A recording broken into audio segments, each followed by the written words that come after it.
కొమరంభీం ఆసిఫాబాద్ జిల్లా ప్రాంతీయ రవాణా శాఖ అధికారి కార్యాలయంలో గురువారం ఆర్టీఓ అధికారి రామచంద్ర నాయక్ ఆధ్వర్యంలో జిల్లాలోని ప్రైవేట్ పాఠశాలలు బస్సు డ్రైవర్లకు అవగాహన సదస్సు నిర్వహించారు.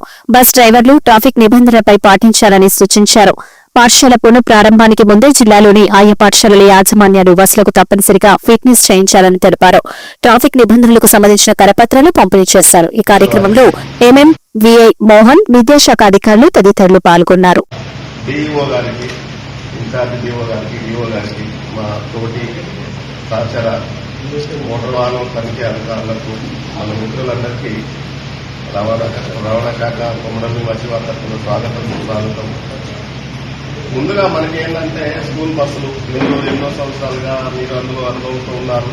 స్కూల్ బస్సులు నడిపే ఉద్దేశం కానీ, నడిపే విధానం కానీ, దానికి స్కూల్ బస్ యొక్క కండిషన్ కు సంబంధించింది కానీ అన్ని విధి విధానాలు మీకు చట్టంలో రాష్ట్ర స్థాయి జీవోలో కూడా కొన్ని సూచనలు పొందుపరచబడ్డాయి. అవన్నీ కూడా మేము ఇప్పుడు ఈ పాంప్లెంట్ చేసి మీకు పంచడం జరుగుతుంది.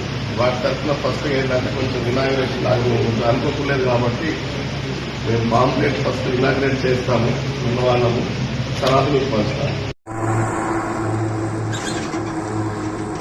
అధ్యక్షుల వారికి